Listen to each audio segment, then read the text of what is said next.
Hello, everybody, and welcome to Fire Pod with me.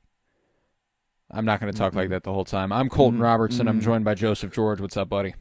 Oh, oh, what up? What up? It's always a pleasure to be here, but my brain feels fuzzy. Yeah. Today we are talking a big one. I've been building this up for you ever since you started the show. Season 1, Episode 3, titled Zen, or The Skill to Catch a Killer. It was written by Lynch and Mark Frost, directed by David Lynch. We got quite the heavy hitter here. Did my building up of it live up to the hype? I think it did more. I mean, this was so unexpected. I just completely. I don't know what I was expecting, but not this. I could Definitely tell not talking this. about the first 2 episodes, you were hesitant to commit to the idea that something paranormal was happening. Yeah. Very. Yeah. It was like it felt like the timings are a little coincident, and they're bringing attention to it, Do you but it feel didn't now feel. that things have changed? Yes. There has definitely been we're in a new world. We've I feel entered like Oz. this We is. have entered I Oz, mean, yeah. I guess this is just a dream.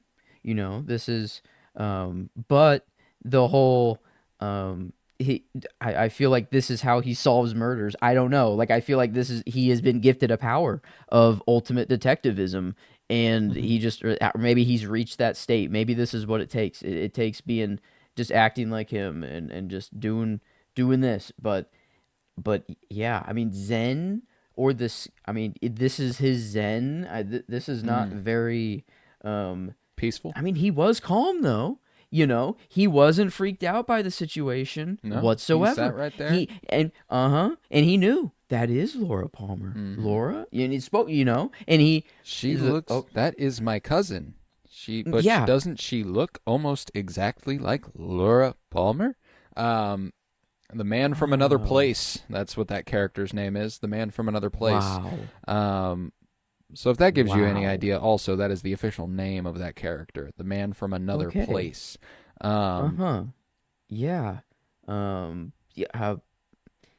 I mean, the talking backwards, at least the thing that I think makes most sense to me out of the whole thing, out of the whole sequence, was like them talking backwards. They are in another realm, and Cooper is still in or on Earth living, whatever. And I feel like that is the reason for the reverse audio, is like they are just in a different dimension sort of thing. Yeah. But Because even when then, he talks, he does not talk like that. yes, Yeah. fully norm, like yeah, and he isn't taken back by this reverse speak either, and he seems to understand it. Like it, I don't know.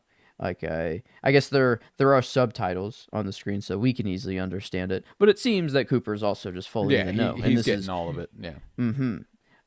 but and then I There's a mean, lot but it loaded in was, there. There's a lot of yeah. stuff there. There's so And much we'll that we'll be happens sure to so kind of take fast. that kind of moment by moment when we get to it in the episode breakdown. But for those joining us potentially for the first time, I know this is an attractive episode to jump on into.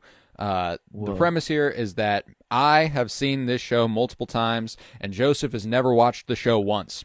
That is the premise. This show is to be friendly for the watcher, the first time watcher, and the rewatcher alike. And we hope you dig it. We're gonna do an episode breakdown for you, and it's a goodie. So buckle in. Let's go ahead and take her on Yeah. in. We're gonna Oh my start at the gosh. Horn family's dinner. Sitting at a dinner table in complete silence until brother Jerry enters. This is Ben Horn's brother Jerry, Ben and Jerry also, which is great. Okay. Mm-hmm. And he's he obviously is eccentric. He's an odd duck. He's returning from a trip to Paris. Obviously Ben's wife doesn't love him. He's like, "Hey Audrey, Uncle Jerry's home," and all this stuff. Nobody gives a flying fuck except for Ben. He's so excited to show them this sandwich, which frankly seems delicious. A baguette with brie and butter. I'm gonna need to have Dang. that. I'm gonna need to have that if it's as good as they make it look. Yeah. I mean, I guess it reminded them of a childhood or like a sandwich they used to eat Right. or back in the day, and that's like I mean the whole opening, like it being completely silent, the whole like Mm-hmm. they say 0 words during dinner, and then this chatty ass dude comes in with everything, and like they have a seemingly like familial moment, like, and it's like, but I don't know, it's kind of the opposite of what was going, like, No, yeah, no. Like his family was Jerry right is not there, loved by but anybody besides Ben, and Ben's not loved by mm-hmm. anybody besides Jerry, and it's just a whole Yeah, fucking shit show. But yeah. like whenever he's like, "All right, Jerry, come with me for a moment," he looks at his family for a family dinner and goes, "This was a pleasure as always." Like it's some Yeah. sort of fucking business meeting. But Wow. Yeah. incredible. Dude still sucks. Oh, Yeah, still sucks. I don't know.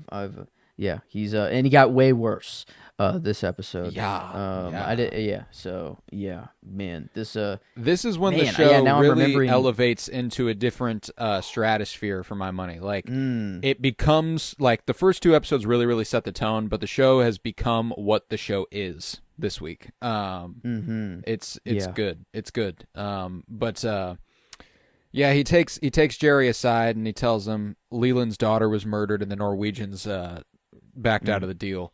And he goes, "The Norwegians backed out of the deal? We had those Vikings by the horns. What happened, man?" I don't know. They took the translator with them. Wait, did you say Leland's daughter was murdered? I'm depressed. I'm depressed. Yeah. Fucking, Yeah. I love Wow. that. Jerry, not a great guy, but I love the character. He's so fucking funny. Oh, I'm Yeah. depressed. Just a great exchange. Pretty funny concerning a pretty sad topic, but Yeah, he tells him not to worry. There's a new girl at One-Eyed Jack's, and one of us is going to be first in line. You got a 50-50 shot. I like those odds. Let's take the boat, and we see them take a boat out to a brothel. Yeah. Yep. This is where it goes down. I feel like this is the thread where Ronette and Laura were in. This is, I don't know, maybe how they made so much money, perhaps, or found themselves with much money. But I feel like the money is more tied with Bobby and Lou, Leo. and whoever that man again. Fuck. I don't know why I want to call him Lou. Maybe there's just a really bad guy that I've known as Lou. I'm trying to Lou, but I don't know of any character or anything. Anyway, Leo. It feels like that's where the money is, but I don't know. I guess casino, this kind of business, it feels like it might a lot of cash warrant, flow, I imagine. But yeah, but so I think this is I don't know, the girl walking back from Canada, them having to take a boat to get there. It is in Canada. I feel like there's too many. Yeah, there's something going on in this casino. There's something that for sure. Ben says to Jerry here, where he's like, "It's a newly scented girl, fresh from the perfume counter." Oh, okay. Wow, that's like their recruitment. Is it like this is where they get their girls? I guess It would seem so, given what we know about Ronette and what Ben says there. But Yeah, this not a good place. It seems like a bad funnel. yeah, not an whenever ideal the girls, state of being. Yeah. I feel like there's some. I guess it feels like maybe they're tricked into wanting this, or like maybe they say yes, themselves. Well, it's going to be lucrative. You're going to make some whatever. money. You'll be adored, But- and like it's a lot. You'll see more there for sure. But yeah, Ben and Jerry arrive at One-Eyed Jack's. I'm skipping over something because it's choppy, and we'll be able to get back to it real quick. But Ben and Jerry arrive at One-Eyed Jack's and order some drinks. Double scotch on the rocks for me, and a double scotch on the rocks for him. Well, that's 2 double scotch on the rocks. Next stop, rocket science. Like, I don't even know what that Wow. means, dude, but I what? love Yeah, it. I what love does that mean? Dude's just having a blast. I don't know. Jerry's just a fun-loving guy. But Yeah. the Madam Blackie goes ahead and brings out the girls, and the Horn brothers toss a coin for the new girl. Ben wins and is taken back with a girl who has an interesting look on her face that's like almost unpleasant, but like also like it's her job, so she's kind of like, I don't know, like she's smiling for the sake of smiling, but it doesn't look great.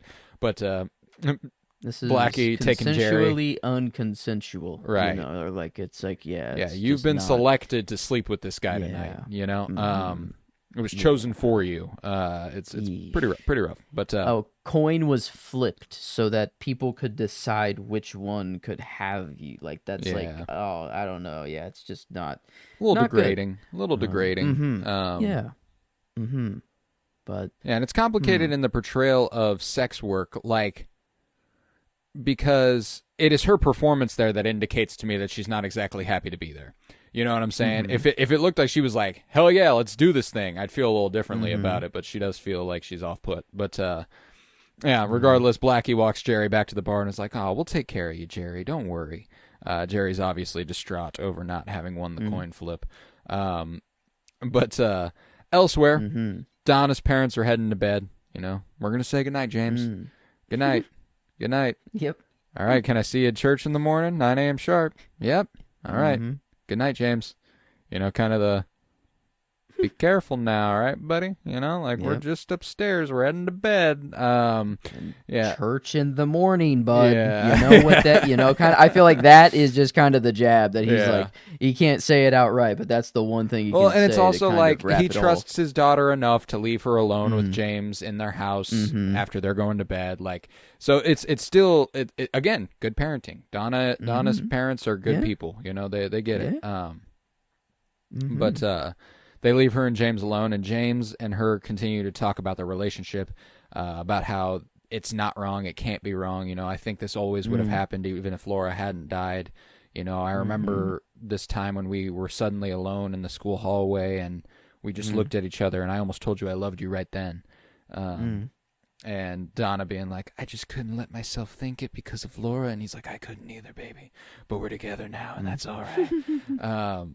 Just, again, great stuff. They are going to, like, the only thing that might be a little annoying about their storyline is that it just keeps being this. There's obviously a little bit of an evolution. More stuff comes along, but every step of the way, they're kind of like, is what we're doing right? And, you know, it's like, yeah, it's fine, guys. Go ahead. It's all right. You're okay. But I get the moral qualm they might be having. Yeah, it's a tough one. Not one that many people encounter. It's a tough quandary. Yeah, you know, you can't exactly be like, go to your friend and be like, hey, how did you deal with this situation? Love did you was ever murdered, fall but in you're love also... with your dead best friend's boyfriend? Yeah, that's a tough one. While she was alive, you fell in love with him, and then she died, and that's the only reason you can be together now? Is that something that's happened? Yeah. Has this ever happened to you? No, it's not one you can exactly, you know, write to the paper and ask for advice on. Yeah, select crew there. Yeah, very select. Rough but, one. But no, I don't know. I like it. I do too. It's I'm great. Enjoying it. And I guess maybe it could be seen as getting old, but I don't know. I love this kind of stuff. I don't know. Just and there's just so much else going on that like it doesn't get it doesn't feel like they're overwhelming us with James and Donna being like, oh God, are we okay? Is this all right? What are we doing? You know, no, we just pop in on them every once in a while, and they obviously have those questions. I think it's good. It's good stuff. But let's see. Yeah, I guess I haven't even thought of like where like my favorite like character performance of the episode yet. Like I've just kind of my character's Coop. Swirl. My character's Coop for sure. I think after that it kind of has to be. I mean, he's a super agent. I don't know. This dude has like a superpower. And I mean, yeah, I don't think it could be. I was just trying to think of because I feel like a lot of the earlier things in the episode are going to, you know, just not hold the same weight. They'll fall by the wayside. But that's the thing is that's why we do the scene by scene breakdown. You know, we're going to make sure that we touch on everything before we get to the fucking one of the most pivotal moments in television. Yeah, Cooper returns to his room at the Great Northern, blows into his little train whistle, and does that little Boy Scout, yee, woohoo, boop boop. And then he receives a phone call immediately from Deputy Hawk, who informs him that Ronette has recently quit her job at Horn's department store, where she worked at the perfume counter, and that he saw a one-armed man at the hospital. God damn it. Yes, this goddamn man. Yeah, this goddamn man. Did you recognize him? The dream sequence? Yeah. Yes. Okay, good. I mean, he said it. I think he was like tattooed on my arm or something like that. Yeah, I cut it off, and yeah. Yes. So I guess I didn't put the face together at first, but when that was said, I'm like, oh shit, that's the one-armed man. So I couldn't tell because of the text you sent me. No. Immediately after watching, I was like, well, I don't know. He's walking around. But he doesn't exactly only exist in a dream realm, but Ooh, yeah. Okay. Talking forwards though, he's not talking backwards, so he's still living. Neither is Bob. Neither is Bob. If that's the law. Ooh, yeah. If that's the law, I guess if that is the logic. They are also not in the red room either, though. So like they're not exactly in like it, that. Yeah. It's complicated. We'll get there, but anywho, they go ahead and hang up. He tells him to keep a watch on Ronette, and they go their separate ways. And Cooper has delivered a note in that moment that reads, quote, "Jack with one eye." Yeah. Interesting. Yeah. Is it like smelling of perfume? Again, okay, so there is a thing going on here with the perfume stand for sure. Maybe... I mean, this feels like an invitation, but do you really invite an FBI agent into a brothel? Like, is this, like... It feels like a clue, providing him a clue, not telling him to go. It's okay. At least that's how I've always taken it. Yes. Because if it was an invitation, she'd just go, one-eyed Jacks. Not Jack and with one is eye. it even legal? Like, if an FBI agent walks in there, isn't that, like, their worst... Like I guess it's in a casino, so like on internet. And it's I don't in know Canada, so is it? Oh, are brothels just like legal there? Is that like a thing? It's outside of a American Federal Bureau investigation. He can't do anything. Yeah, he can't do anything about a Canadian casino. Okay, fair enough. Yeah. Okay. So I guess but the invitation makes a lot less sense though. It does. Yeah, but I guess who? Yeah. I actually don't remember if we actually learned who dropped this off. So I'd be happy to go with you here. I'm assuming, and like, here's the thing is that Audrey doesn't feel like she knows enough to be able to give this hint. You know what I'm saying? I feel like when he smells it, he recognizes the scent, however, and I feel like the only person that would have been was Audrey. Yeah. I feel, maybe she was like offered this way of life and she was like, no, well, no, I mean, she's got money. I guess she's in no need of money if that's the reason for these girls to get into this life. If it is just for money, I don't know. Or maybe they're just sucked in under their own will. It's like, they can't do anything about it. But, yeah, I guess, yeah, who else could it... Like, he's at the inn, so, like, it makes sense for her to be there. Yeah, she lives there. Or she doesn't live there, but, I mean, yeah, I think she actually does. I think they do live there. I don't know. It's kind of unclear whether or not the Horns live there. I'm pretty sure they do. Smelling of... It's smelling of perfume. That's at least... I don't feel like a... Yeah, if it's like a dude, just, to make the hint... stronger. I don't know. Does that like make the clue right? I don't know, but yeah, that is. We'll see. The timing of this is all so many. There's so many things happening. Yeah, in this is a big episode. one. There's a lot of important Crazy. stuff in this Holy one. But crap. Next up, okay. Bobby and Mike go out into the woods. The original young Bobby and Mike, not Bob and Mike. That's an important distinction as well. We will forever be referring to Bobby as Bobby and Bob as Bob. Yes. And funny enough, I think because of this quandary and this sort of the fact that there are two characters of each name, Mike is not as big a character going forward. Young Mike kind of slinks to the background. Doesn't really come around often after this episode, and I'm assuming that was studio mandated. I don't know that for a fact, but just given that we have multiple characters with the same name, can be a lot for a television viewer.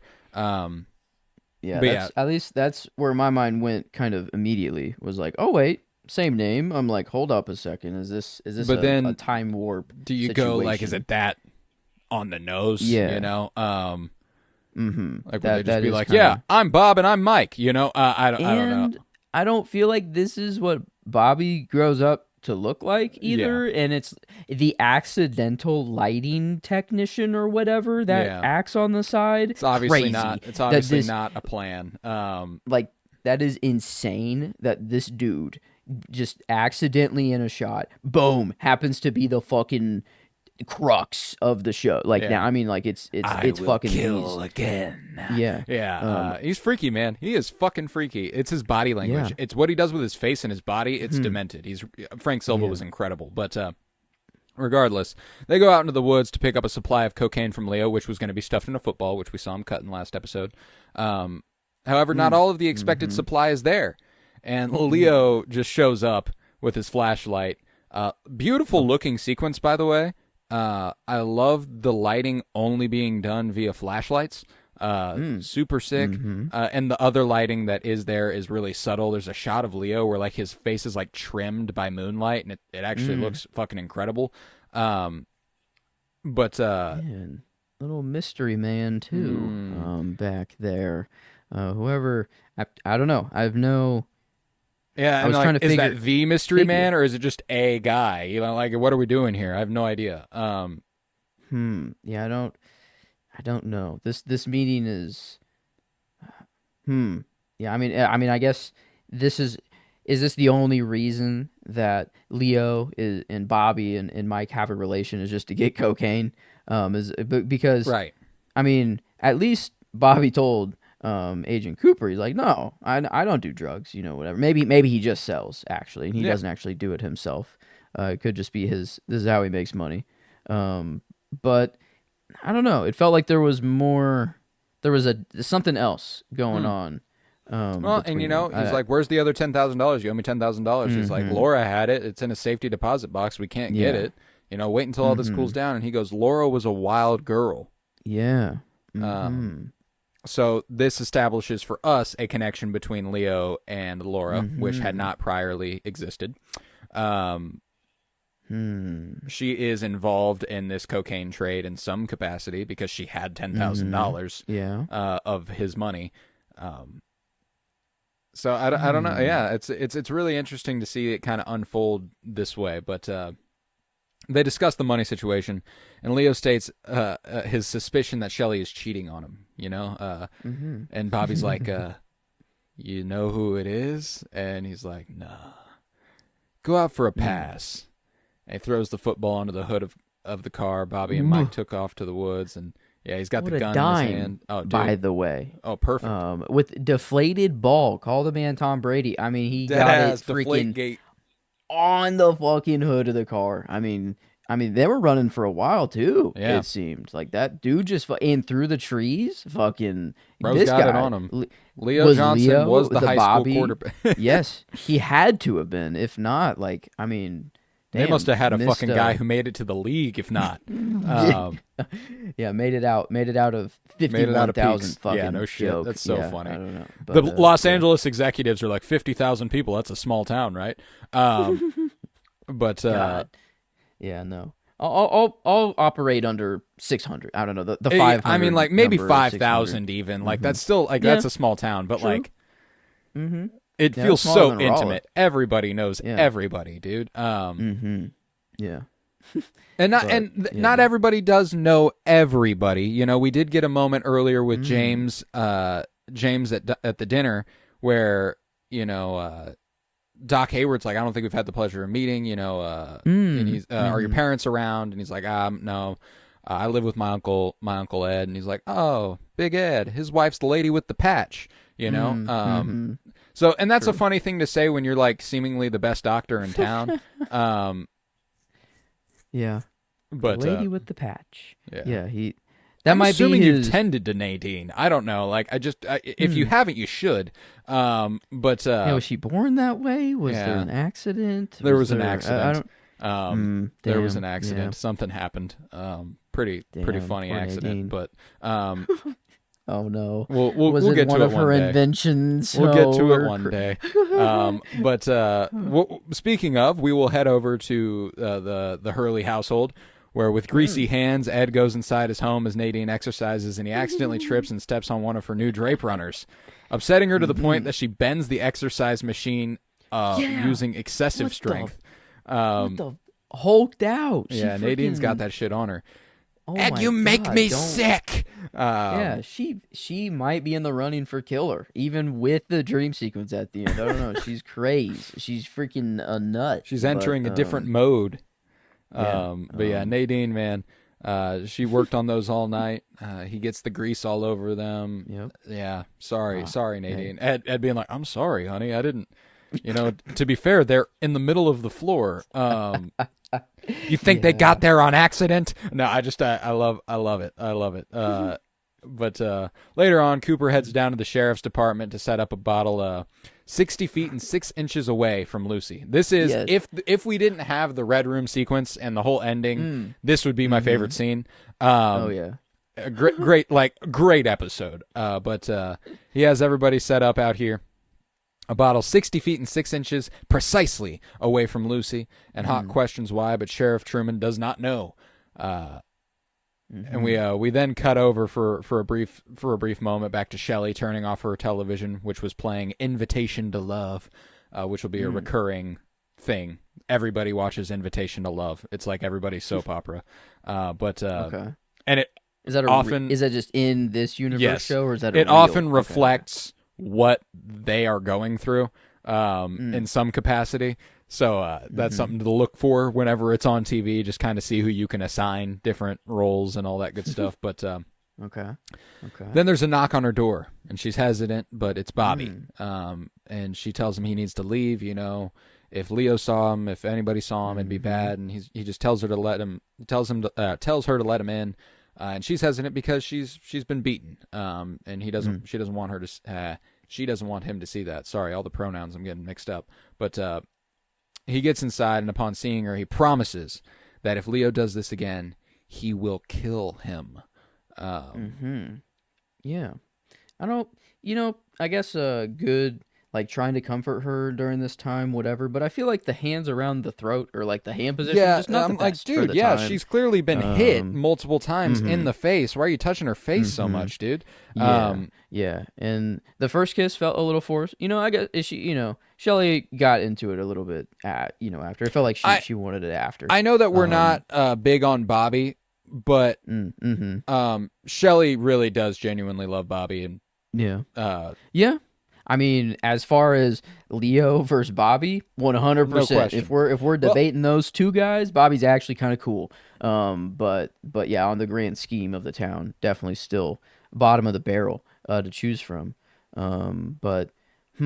Yeah, I guess it just felt a little forced, a little bit. This was like I didn't know if Shelley was fully, in the mood for this exactly. Right. But Bobby, I don't know. I guess he only had 20 minutes. Crazy that he even came there. Like after what happened. Just I don't know. But I guess if he truly feels for Shelley too, maybe. I just don't. I don't know if Bobby's capable of that. Quite yet. Yeah, it'll be. But, Their relationship gets explored a lot more. I'm excited to go forward with them. But next up, we're going to stop at the Double R, where we get another one of my favorite little tidbits in the episode. The music that plays during the sequence, I want to give Angelo Badalamenti a lot of love because his score for Twin Peaks is just all-time work. And he shows a lot of range whenever he just drops in sort of this country guitar twang thing going on as Ed enters the Double R. It's like kind of twinkly and soft and romantic, and I love it. He walks up and he's like, how about a cup of coffee? Norma's clearly happy to see him. He's happy to see her. They've got an instant chemistry that you absolutely feel. And he sits down. He tells her, well, it ain't the first time, and it won't be the last time, but I'm in that doghouse again. And Norma's like, what'd you do this time? And I love that he's like happy about it. He's happy he's in the doghouse. He's like, maybe she'll finally leave me. But sits down, talks. She's like, oh, what happened this time? He's like, I stepped on one of her drape runners. And she's like, oh, yeah, the drape runners. It's all she talked to me about when I ran into her. But yeah, just love Everett McGill and Peggy Lipton together. Ed and Norma have a fantastic chemistry that I absolutely adore. But one of my favorite couples in the entire show. But back with the sheriff's department, Lucy serves the lawmen some coffee. Anybody want to top off? Oh yeah! Everybody comes on over with a cup. They takes a sip, spits it out. Damn good coffee, and hot. Is it? Yeah. Was it so good that it surprised him that he spit it out, or is the spit technique like a way to taste it? I think it's hot. But then he goes immediately in for the next sip. And then he drinks it. So I'm you know how it is when you're not anticipating it. Like once you get it, once you know, you can handle it a little better. But I think the surprise. I think it's a blend of how good it was and how hot it was. Damn good coffee. But coffee, I don't know. Coffee, big part of the show. Oh, they love coffee. I don't know. And even I don't know. Agent Cooper loves coffee. Yeah, but he likes it black. Like, but what is that supposed to mean? Like, I don't like what. I wouldn't read it. I wouldn't read into that too much. I think it's just, and that's something that like whenever David Lynch has a really heavy hand in episodes. Sometimes you'll be searching for meaning in something, and it literally doesn't mean a fucking thing. It just is what it is, and they're creating a tone and a vibe and a character. It's just it's more capturing a feeling than it is something literal. And that's I mean, I didn't think it meant like anything racially there, like right. that. Like I don't think at all. But like she does say it in like a disappointed way. She's like because she was kind of swooning over him and like in or whatever, like seeming like talking about him in a good way, and then like, but he likes his coffee black because he's an adult. Okay, yeah. Because he's a grown man. That actually, like he actually had no interest. Like he was like I tried my thing on him and it didn't work. Yeah. Like it does every other person. She asked Donna and she's like, world. yeah, with cream and sugar. And she's like, yeah, me too. But he likes his coffee black, and it's because he's a grown man and he's not he's not one of us, But I see. At least that's how I take it. But yeah, damn good coffee. And he asks everybody to sit for a moment. He instructs them what they're about to do. He goes, all right, before we dig in, I want to tell you about something I've learned. And he goes, it starts with the nation of Tibet. He flips over the board, and everybody leaning forward is one of my favorite moments in the show. Everybody being like, all right, what are you fucking cooking, dude? He's like, about 3 years ago, I had a dream which has drawn me and empathized me to the struggles of the plight of the Tibetan people. Wow. I also found that when I woke up, I had discovered a method of detection that blends body and mind coordination and a lot of instinct. It's great. So we're going to try it. Entails throwing stones at a bottle for each name starting with a J. He goes through every single one, and this is the part I was talking about last week when I was like, there's a good expository, let's take a step back, look at everybody. He even says, and it's important that you state their relationship to Laura, which it can't be that important. They're just doing like all right, let's check in on everybody. Yeah, let's check in on everybody. It's part of the ritual. Yeah. It's very crucial. No, yeah, but I don't know, good. Like I said, it's done in a really, really compelling way. Like they do a genius job of being like, all right, we know we've loaded you with a lot of people, let's go ahead and take a step back and look at everybody. And there's even, there's Jays in there that obviously didn't have anything to do with it. Norma Jennings is listed there. Like Josie probably didn't have shit to do with it. There's just a few that like, you're like, okay, Johnny doesn't even come close. He like hits a trash can far away and stuff. Whenever he gets to Shelley Johnson, the rock bounces off the tree and hits fucking Andy in the head. Damn. Yeah, poor Andy. And Andy's like, didn't hurt one bit. Where there's no sense, there's no feeling, Andy. And he gets a kick out of that. Andy liked that, but Andy's a good it's sport. Better to laugh. Yeah, Andy's a good sport. Pain. Yeah, but I love the idea that he carries this map everywhere he goes because he's like, well, I'm probably gonna have to give my Tibet method lesson at some point. Yeah, to everybody. And, I love whenever Harry pulls him aside and he's like, so this really all came to you in a dream? And he's like, yes, Harry. And Harry doesn't ask anything else. He's like, all right. Like I like the slow surrendering that Harry is doing, kind of like opening his mind at a degree, to kind of be like, okay, this isn't how I would do it, but okay. All right. I guess we'll go with it. I mean, hey, it seemed to work, at least with the results. Yes, it did.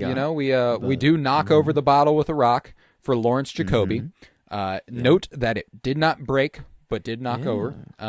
We learned that the Jack with one eye probably refers to One-Eyed Jack's, the casino on the other side of the border. And whenever he says Leo Johnson, he throws the rock and it smashes the bottle. Important stuff. Back to the Double R. Audrey goes and she talks to Donna briefly, revealing the crush she has on Agent Cooper. And Donna being like, Audrey. And then Audrey's like, quick change of subject. This fucking music, man. Yeah. Dude. This.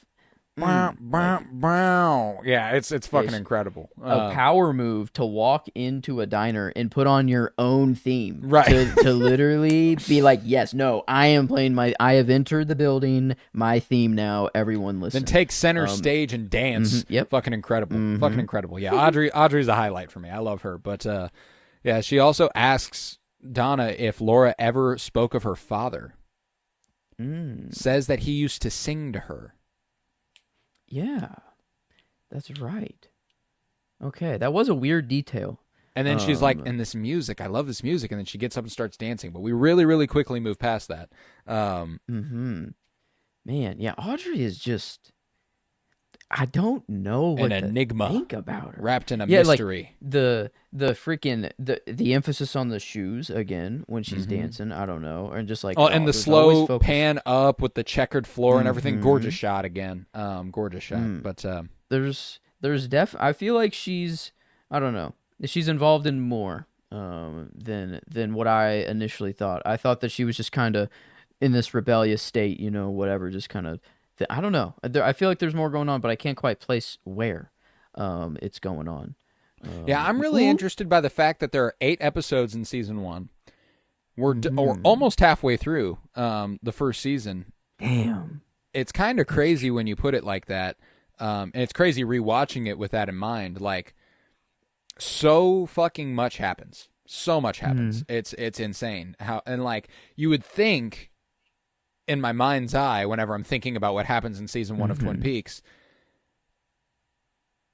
you would think we'd be further along by now, but it's crazy that we're not, and it's crazy that it never feels like it's too much. No. It never feels like it's overloaded. It feels fine. Okay. Yeah, there's I don't know. There's a lot more to this town than meets the eye, that's for sure. There's shit going on. And I guess this casino is kind of high where most of my thoughts are. This funnel of girls for One-Eyed sort Jacks. of thing. Yeah, yeah. Yes. But and the mysterious clue given. Yeah, that is a very the Jack with one eye. Yeah, much to think about. But back at the station, Cooper and Truman are examining a bloodied rag, a nasty piece of work, as Cooper puts it, found near the crime scene as Agent Albert Rosenfield arrives with his team. That's ALBERT ROSENFIELD. You gonna put me through, or am I gonna wait here all day? Albert, wow. He's an acquired taste. Albert's an acquired taste. I'll give you that much. Miguel Ferrer was an incredible performer. I loved his work, and I think that I'll spoil for you that you will ultimately have a soft spot for Albert. I have a tough time believing that you won't. They never expressly make him lovable by any stretch. He never really changes. He's always kind of like this, but you just kind of refine and understand him a little bit more. Yeah, Albert's an interesting cat, and he is a complete and utter asshole. He lacks the social niceties, as Cooper says it. But I loved this moment at the table whenever Cooper was like, he lacks the social niceties that I possess, and he's like, well, nobody's perfect, and he's got his hand on his shoulder, and then he grabs his nose and he goes, nah. And Harry like giggles, and they walk out of the room like, you're fucking with me, dude. These dudes are in love. I don't know. No, obviously I'm kidding, but like they are so smitten with each other. They have found their partner, and I love that they feel like they are they're homies now. It's so great. And I also love that this whole scene where he introduces Albert to Harry, he's just got a smile on his face the whole fucking time, even as Albert's a complete asshole. He just all smiles the whole time. Yeah. And Harry being willing to pull him aside, be like, Albert, come on over here. You know, you're good at what you do, right? He's like, yeah, good. Because if anybody came up in my station talking this kind of crap, he'd be looking for his teeth up Queer Street. Damn. Yeah. Hard. Hard. Bro laid it down. My shot of the episode is this one following it. You know, Dale's little thumbs up. And thumbs up. Yeah. Oh my God. It was so the funny. smile the whole time. He's talking like Harry's doing that whole telling him off, and he's never moved. He just has that smile on his face the whole fucking time. I love it. You think so? The thumbs up. Yeah. At first, I mean, I don't know. I wonder if before that Cooper tells him like, hey, you know, he's kind of all talk, like, but he's an actual softy. Like say that, just pull him aside, do a big tough guy act, and you know you won't have any problems. You'll earn his respect. If it was told before, or if this truly was Harry's, you know, own thing where he's gonna do it, because like Cooper came up to him and pulled him aside, you know, and he's like, hey, you know, guys like you have a hard time, giving power. And he's like, no, we actually like, you know, he took it like very easily at first, and I think maybe Cooper just did it in a lot better of a way. Yes, obviously. he did. I mean, immediately Albert's like, this podunk town that's way out in the middle of nowhere. We wasted half a day. This is a fucking schlock job. Everybody sucks. I'm pissed.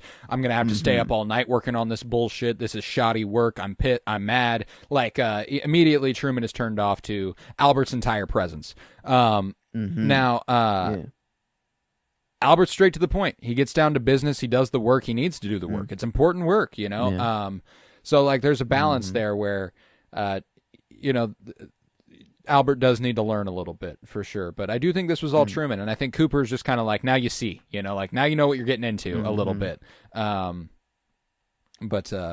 Yeah, unsatisfied with the, and again, small town. It's like this podunk place in the middle of nowhere, bro. Again, the contradictions for having a town of 51,000 people there is insane. Man, but a whole lot of people up in the mountains, or where, if this is like a mountain city, I don't know how, like, or where it's close to Canada. What state we're in? Idaho? Washington. Or we're 12 miles. We're 10 miles west of Idaho.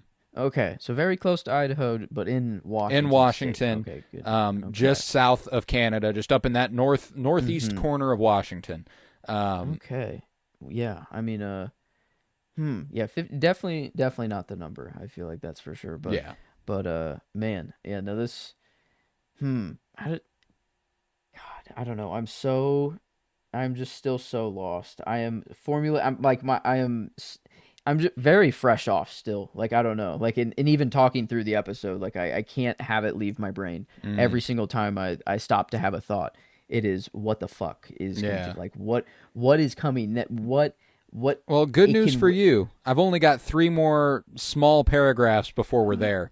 Okay, so it is not too far away. It's not a super. Again, we're back in the, after that hour and a half episode. Every other episode feels like a breeze because you just you fly through it. But next up, Ed returns home kind of silently, and Nadine's like, Ed? And he's like, oh, God. Yeah, honey.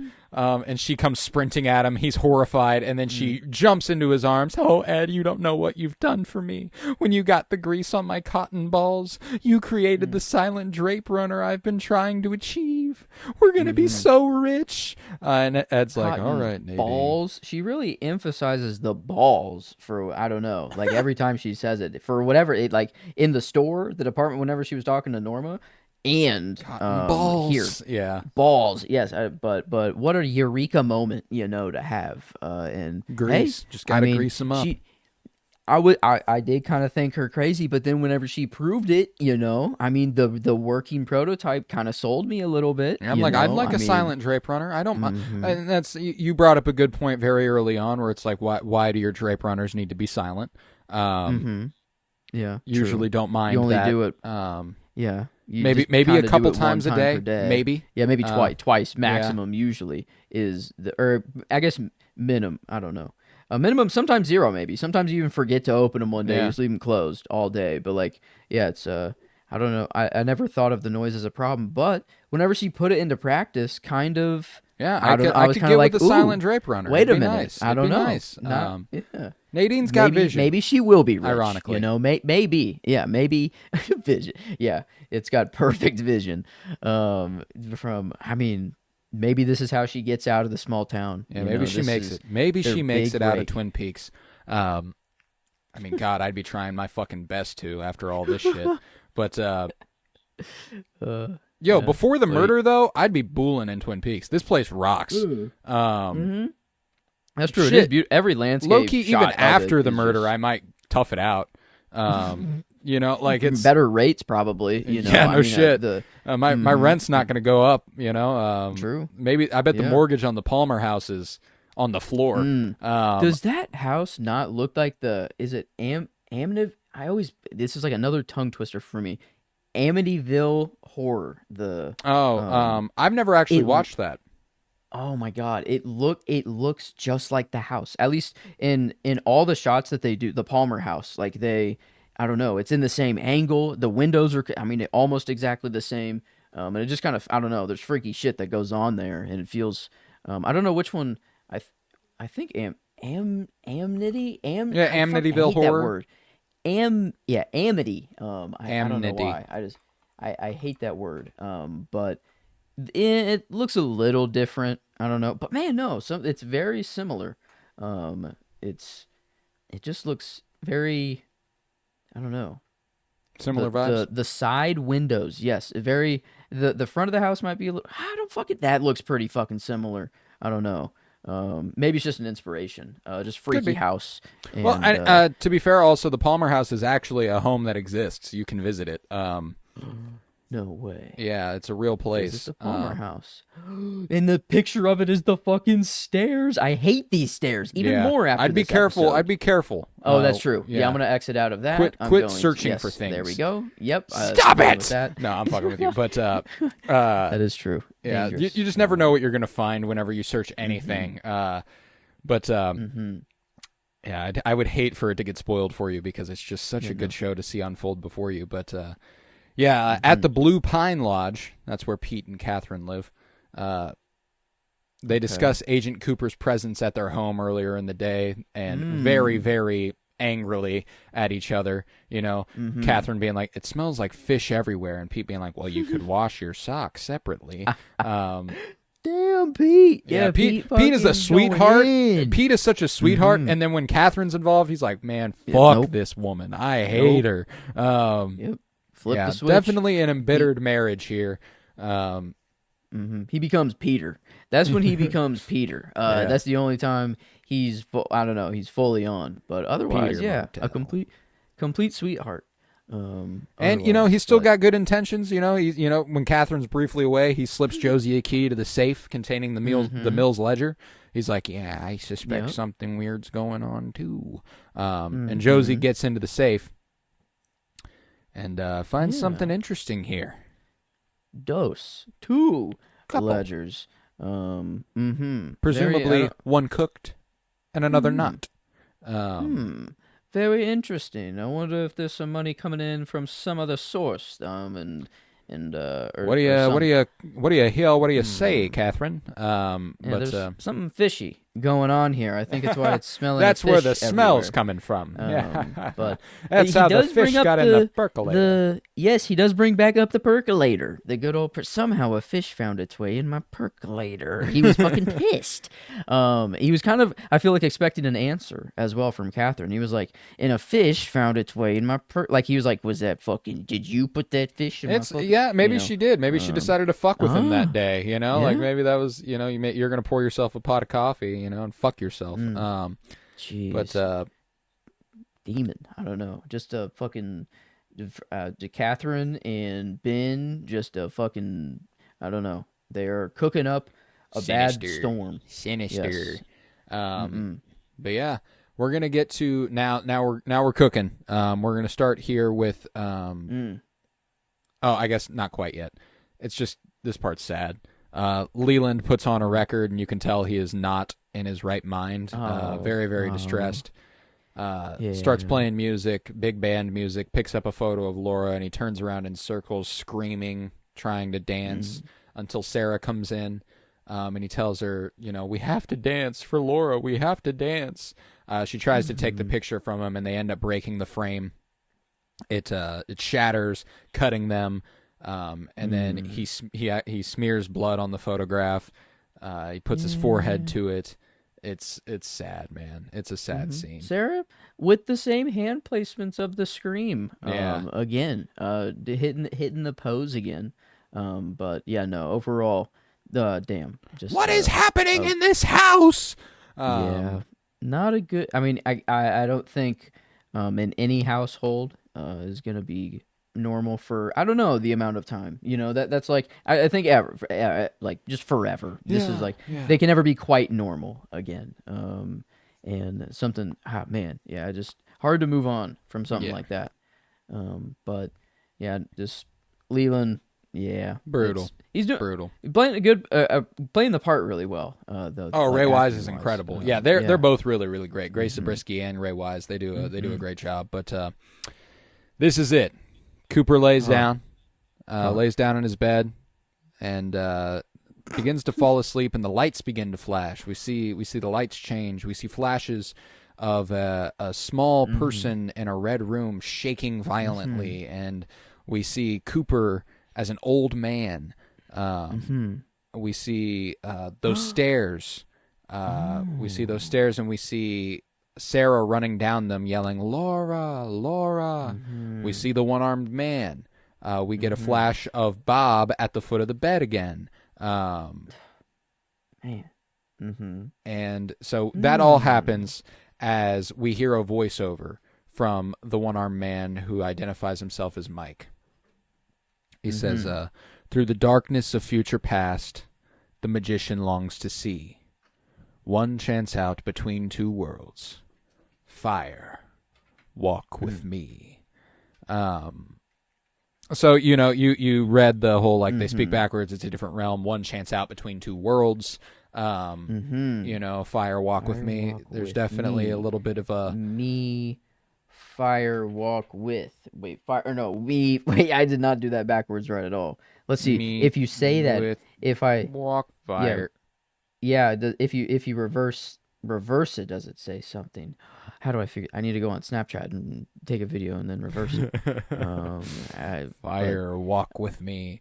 But yeah, no. So very, very compelling imagery. We're flashing from. Okay, maybe that is actually kind of something. That's okay. Interesting. Yes. The old sheriff too, or old sheriff, old Agent Dale. That is because I was thinking like the similar names. Is this the Bobby and Mike that we know but aged up? But Agent, him being older, I think maybe gives more weight to that theory that it is actually them in an older. I see. I see. But because maybe like my immediate thought is like, oh, well, these dudes are obviously the killers. Like, I don't like, and because he does wake up, I know who killed Laura Palmer and whatever. But it could be that it's future Bobby and Mike, and they they went down this path of becoming serial killers, Mm. or I don't know, something as well, or killing isn't anything to them. They have killed people before. I think it's even been said in the show before, like someone was like, yeah, but Laura was afraid that Bobby killed this, or someone said that Bobby killed this Mm. guy or something Is like there that. any chance Um, that when James said that, the only Bob he would have known was Bobby, her boyfriend? hmm. Like she says something about Bob killing a Mm. guy, and Uh-huh. he's like, Bobby, Uh-huh. so Bob. I was going to bring you back to that as well to kind of make that connection potentially and again, Okay. I'm not trying to dispel your notion. I'm Yeah, just trying to that's true add though. fuel to the fire. That's Are true. Bob and Bobby the same guy? Are Mike and Mike the same Hmm. guy?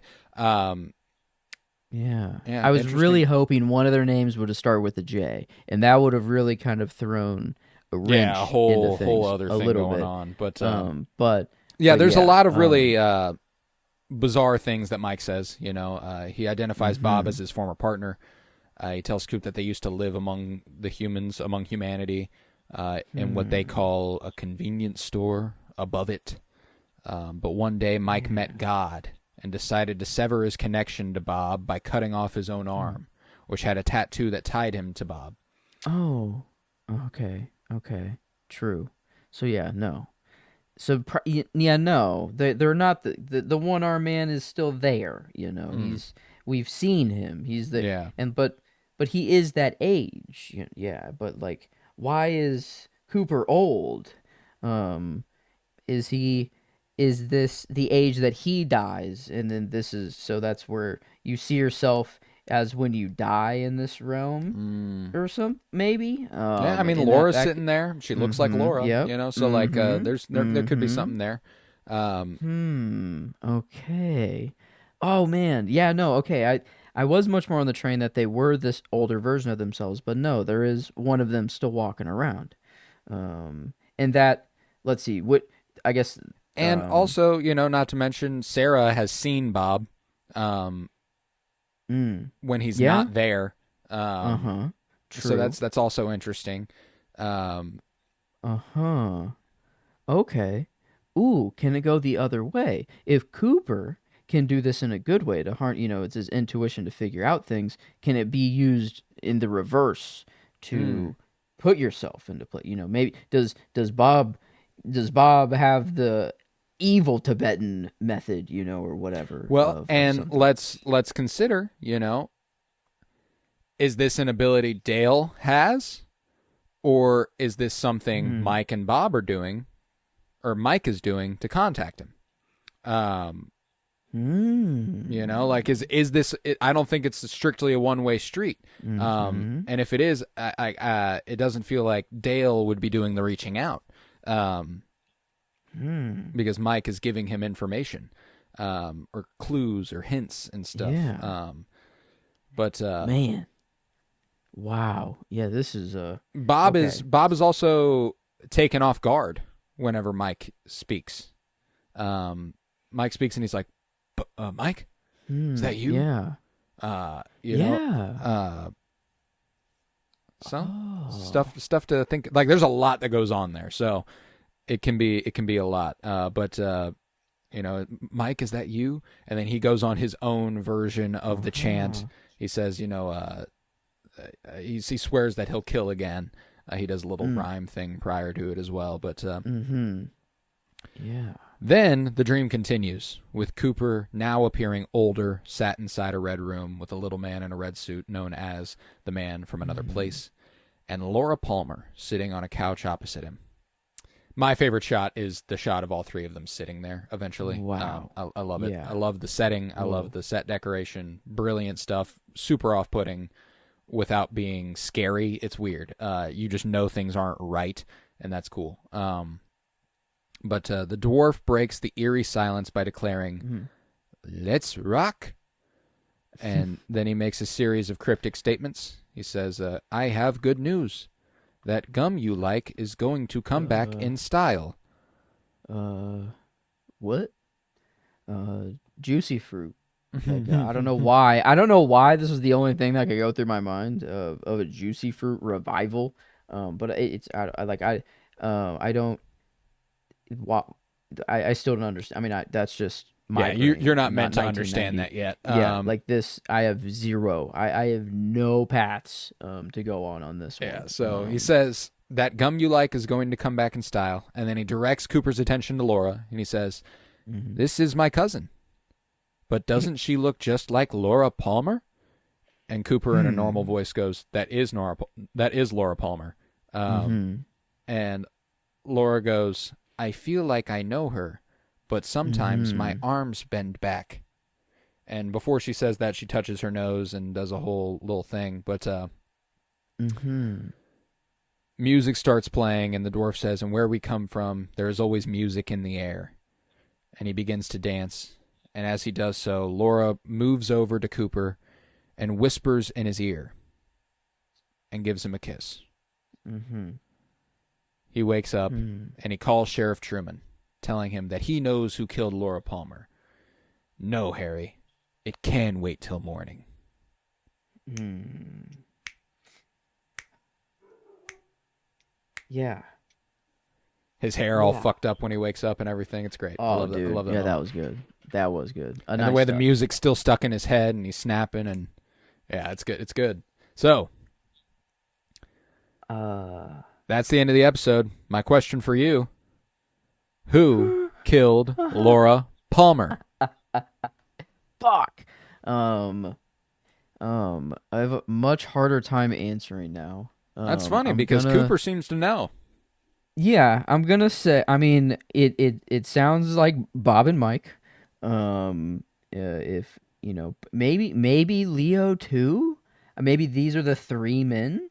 I was hoping one of the sexual encounters that Laura had was consensual before the night was over, but maybe not. Maybe it was all three of these gross men. There was a mystery man in the background with Leo in the woods. Mm. I didn't pay attention to see. It was half of his body cut off. Could have that have been the one-armed man? I don't. I feel like half of his body was exposed The before he half went. of his body that was exposed is the half of Mm-hmm. the that the one Mm. armed man is missing an arm. Okay. So two-armed man It here. is a 2 arm. I mean, Um. presume unless he's missing the other arm, Mm-hmm. but I don't think he is. Okay. He's also wearing a ski So mask, so like he's absolutely mm-hmm. obscured. Yeah. No reason to be able Yeah. to tell who he is. There's too many mystery men in the show. But I'd say who killed her? Bob and Mike seem to be part. Well, no, actually, is that you? It feels like maybe just. Okay, I'm kind of getting them confused. Bob and Mike, like Mike's the the one the armed one. man. Bob is m- the one with the long Yes, hair. Mike, one armed man. Bob is the one saying who's the one. Yeah, one armed man is the one saying I will kill again, right? He No, seems to be the one. Bob's Oh, the one other who way says around. he'll kill Bob. again. Okay, Bob is the one who's aware, and then okay, yeah, okay. I'm kind. Wow. Yes. Okay. Yeah, Because before Mike is the I one was. talking about like through the darkness, future past. The Mm-hmm. magician longs to see one chance out between two worlds. Fire walk with me, and that's when Bob's like, "Mike, is that you?" Um, he's in some Mm-hmm. weird room, and then he looks directly at the camera. You can tell he's speaking to somebody. It's weird. Yeah. Okay. Yeah. It seems to be these are the three bad men: Bob, Mike, and Leo. And if the fire walk with me, note being left by the necklace as well on the little that showed up in the vision. I at the very end when the Mm-hmm. candles blew out, a little mound of dirt where the necklace was. Yeah. So that's a little more telling. But I feel like Ben. I said like at the order of Ben Horn before. I feel like he's kind of out of it now. I don't know. I don't feel like he has any gain really out of her death anyways, unless it's to still deal with what's going on at the casino, Right. and the brothel down there could maybe play a role. But as of right now, prime suspects is Bob, Mike, and Leo. All right. Kind of those All those right. three. So and then maybe Ben Horn, but a little less I feel like than before. I dig Um, that. I dig that. Yeah, we got a few more. We got a few more balls rolling. Obviously, this week we got Bob and Mike introduced officially. We got the mystery man behind the tree. We've got Audrey saying that Ben used to sing to Laura. Yeah. Got the man from another place. Lawrence Jacoby is important in some capacity, but we don't know how. Is this man from another place? Is he just like the messenger to kind of connect people, or is he connect like is he someone who died a long time ago? And like, because what does Laura mean by her arms bend back? What does that mean? Is that like is she eventually going to contort or like enough to become like the man from another place? Is that what people eventually look like and they take like a new form? Or like, I don't know, my arms bend back. It felt like I know that it's just a weird, I don't know what that, I don't know how to read that other than, I don't know, that's the only place my mind goes is like over time. Like maybe that's why it's like, yeah, doesn't it kind of look like her, and Cooper's like, no, that's obviously her, but maybe it is like once you enter this place, you slowly lose your look, or I don't know, over time. But yeah, I'm still, you said I would be more lost after this episode. You are 1000% More right. lost, but more intrigued than ever, baby. That's how this my works. God. Yeah, this was, I mean, wow. It took quite the turn.